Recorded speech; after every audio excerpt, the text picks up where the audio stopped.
You think you know what a coyote is? A skinny, dog-like animal that howls at night, raids trash cans, and bolts the second something bigger appears? That image is dangerously outdated. And the gap between what people believe a coyote is and what it has become is widening in real time across nearly every major city in North America. Here is what the data actually shows. Coyotes now live in every US state except Hawaii. They have been documented denning near one of the busiest airports on the continent, walking through Manhattan in broad daylight, and in at least 2 confirmed cases, killing a human being who never even saw it coming. These are not campfire stories or exaggerated hunting legends. These are cases documented in official reports and coroner's records. And the reason most people still underestimate them is the same reason the species has expanded so rapidly. Everything about how a coyote looks gives you the wrong story. Start with size, because size is the first illusion. An adult coyote weighs between 15 and 46 pounds, smaller than most family dogs and only a fraction of a wolf's mass. Compared with the animals people already fear, it can seem almost harmless. That assumption is built into nearly every human coyote encounter. But weight was never the real variable. And now, even that simple description is no longer fully accurate. Since the 1950s, coyotes pushing east across the continent have been interbreeding, first with wolves and in some populations with domestic dogs. Genetic research from Trent University and the North Carolina Museum of Natural Sciences found that eastern coyote populations now carry measurable wolf ancestry, and in some regions, dog ancestry as well. Researchers have a name for the result: coy wolf. This hybrid is not just bigger. Genetic data links that hybridization to larger skull and jaw structure, along with altered pack hunting behavior capable of bringing down prey as large as deer, something a pure western coyote almost never attempts alone. A larger skull means a stronger bite. Researchers have measured the jaw structure of eastern hybrids as capable of generating significantly more force than a western coyote of similar body weight, putting it closer in function to a small wolf than to the animal it descended from. Some researchers have even proposed a third shift, a reduced wariness around humans in hybrid populations compared with western coyotes that remain genetically closer to the original. That claim is harder to prove than skull size or jaw strength. Behavior is shaped by food access, human pressure, and habituation as much as by ancestry. But the scientists studying it treat it as a live hypothesis, not a closed case. And the hybridization did not stay trapped in one region. Genetic studies tracing coy wolf ancestry show the wolf and dog DNA concentrated most heavily in populations from the Great Lakes through New England and into eastern Canada, the exact corridor the animal used as it pushed into territory once occupied by wolves. Coyotes farther west and south, in places like Arizona and Texas, show far less of that mixed ancestry. So the animal spreading through your city is not the same one your grandparents grew up hearing about. It has already changed. It is still changing. And it is doing so in the exact habitat where you live.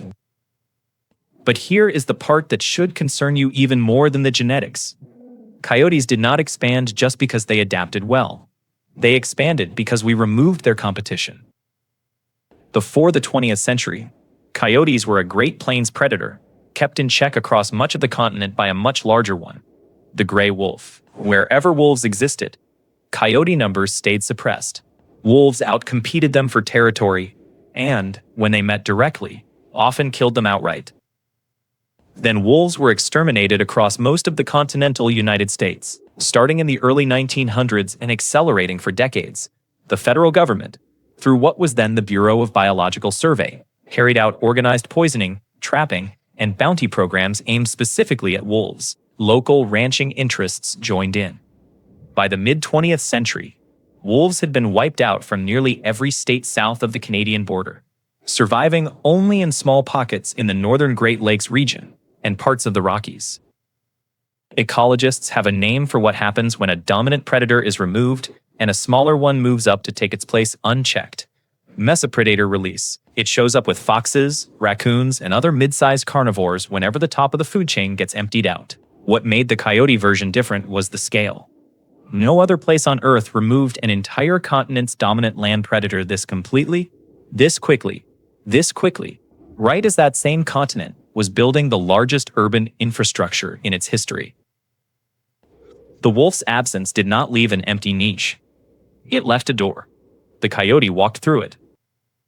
East into New England, into New York, into the Carolinas, north into Canada, south into Central America. Today, the coyote's range is larger than it has ever been in recorded history, and it is the only mid-sized North American predator whose range has expanded instead of contracted over the last 100 years. While nearly every other large carnivore on the continent has lost ground, this one has kept moving forward.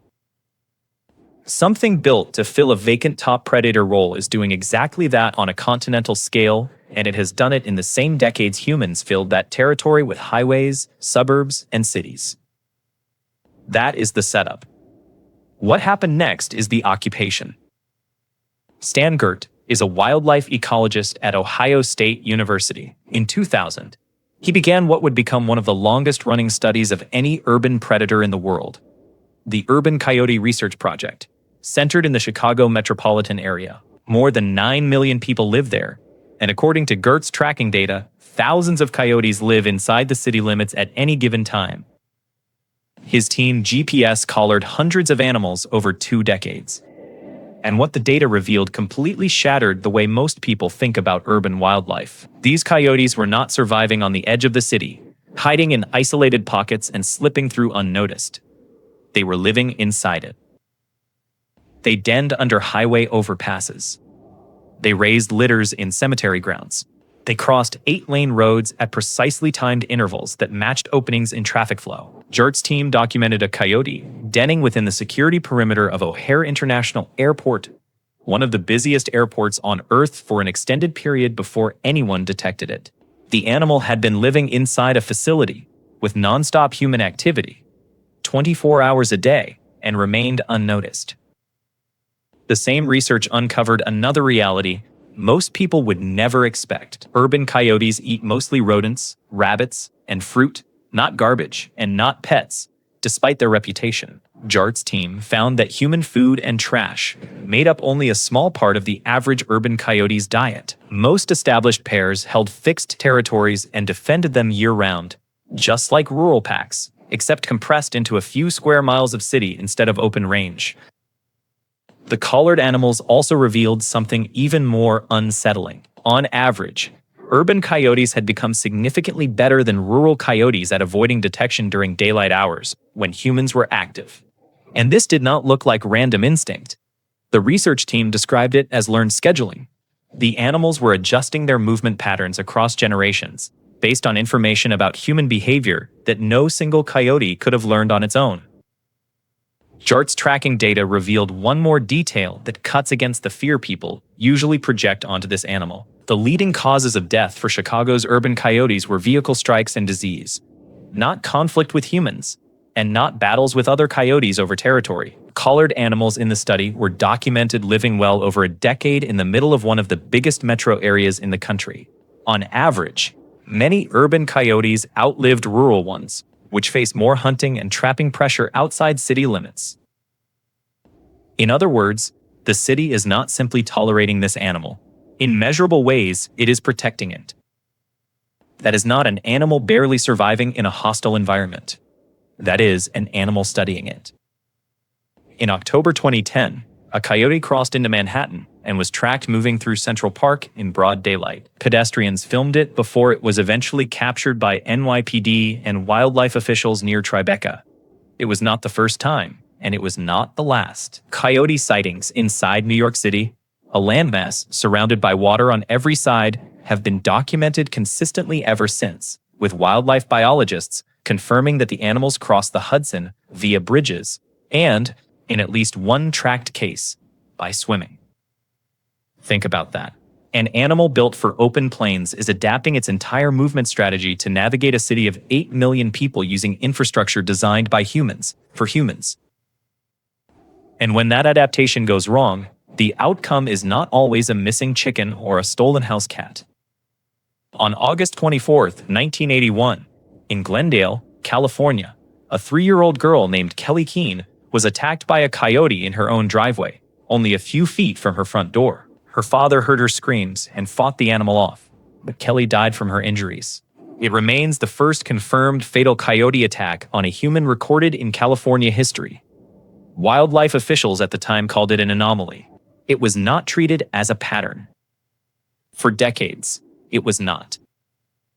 Then, on October 27, 2009, in Cape Breton Highlands National Park in Nova Scotia, Canada, a 19-year-old folk singer named Taylor Mitchell was attacked and killed by a pack of coyotes while hiking alone. Park rangers, who responded, shot 2 coyotes at the scene. It remains the only confirmed fatal coyote attack on an adult in Canadian history. 2 fatal attacks. Decades apart. In 2 different countries. On 2 people who did nothing to provoke the encounter. Between those 2 cases, wildlife agencies in the US and Canada documented hundreds of non-fatal attacks and bites, and nearly all of them were concentrated in exactly the environment this story has been describing: urban and suburban spaces, where habituated coyotes learned that humans rarely pose a real threat. Southern California alone saw a sustained spike in attacks on children and small pets through the late 20th century, concentrated in neighborhoods bordering canyons and green belts, the exact transition zones where wild habitat meets human development. Eventually, wildlife agencies had to develop dedicated hazing and response protocols because the pattern became too consistent to dismiss as isolated incidents. Those protocols are built around one central rule: never let a coyote learn that a human neighborhood is a safe place to linger. That is why agencies now tell residents to make noise, stand tall, and never turn and run if a coyote approaches in daylight. Running is the one response that mimics prey behavior, and an urban predator has been quietly learning to recognize it. The same agencies also point to the biggest preventable factor behind most bold encounters: feeding. Whether intentional or accidental, food changes the equation. A coyote that associates a specific yard, trail, or person with food loses the caution that normally keeps the species and humans at a safe distance. And once that association forms in one animal, researchers have found it tends to spread through the local population faster than wildlife managers can respond. Unsecured trash, pet food left outside, and small pets allowed to roam off-leash in known coyote corridors are the 3 most common triggers in incident reports. The common thread in almost every documented case is the same: the animal had repeated, unchallenged contact with humans before the attack occurred. Familiarity did not create caution. It created permission. This is where the coy wolf genetics stop being a side note and become the heart of the issue. Research into eastern coyote wolf-dog hybrids shows that this was not a one-time accident. It was a repeated, ongoing process, still measurable in current populations. And the traits inherited from the wolf side of that lineage: pack coordination, stronger predatory confidence, and the willingness to target prey larger than a single coyote could handle alone, are exactly the traits visible in the group hunting behavior seen in Taylor Mitchell's death. That attack was not consistent with the solitary opportunistic pattern associated with a pure western coyote. The population moving through the northeastern United States and eastern Canada right now is not merely a coyote with a wider range. In genetic and behavioral terms, it is a different animal than the one people were taught to dismiss. Here is the part wildlife researchers still cannot fully answer. Habituation is well documented. The mechanism is understood across many species. Repeated neutral contact slowly erodes a wild animal's fear of humans. What remains unclear, according to Gert's team and other urban carnivore researchers, is where the ceiling is. Do urban coyote populations keep losing fear generation after generation? Or do they eventually stabilize at a threshold scientists simply have not identified yet? Chicago's population, one of the most intensely studied urban predator populations on Earth, has not shown a spike in serious attacks proportional to its growth. Some researchers see that as reassuring. Others see it as evidence that the threshold just has not been crossed in that city yet. Part of the disagreement comes down to how recently this entire dynamic has developed. Large-scale urban coyote habituation is mostly a phenomenon of the last 30 to 40 years. Multi-generational studies long enough to answer the ceiling question properly would require tracking hundreds of coyote generations under stable urban conditions. And stable urban conditions on that kind of timescale do not really exist. Cities keep expanding into what used to be the coyote's edge habitat, which means the experiment researchers are trying to measure keeps changing while it is still underway. Nobody studying this animal is willing to say with certainty which explanation is correct. What they will say is this: the animal getting closer to your home every year is smarter, more adaptable, and less afraid than the one that existed in the same territory 50 years ago. And the two confirmed fatal attacks on record did not happen in remote wilderness. One happened in a family driveway. The other happened on a hiking trail that a cautious person would have considered safe.